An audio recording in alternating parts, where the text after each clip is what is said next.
Seterusnya, ajar di bawah menjadikan sebuah oktagon. Okey. Cari perimeter. So, perimeter maknanya ukur keliling lah. Dia ukur keliling. Okey, katakan kita A, B, C, D, E, F, G, H. Apa boleh buat. Tapi itu pada cikgu kalau yang tak sama sisi. Boleh kita buat. Oleh kerana sama sisi, buang masa je. Okey, cuma awak kena faham oktagon ni berapa sisi. Gitu saja. Boleh. Okey. So, berapa?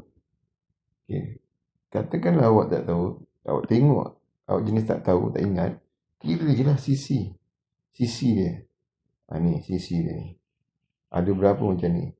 Tak kira dia macam ni. Tegak ke, miring ke. Miring sikit macam ni ke. Ke bawah ke apa. Yang penting tu. Jadi jawapannya ada berapa? 1, 2, 3, 4, 5, 6, 7, 8. Maksudnya sisinya adalah sama sebab dia kata sekata. Jadi satu sisi tu dah bagi dah ni 7. Jadi ada 8. So maksudnya 8 darab 7. So jawapannya 56 cm.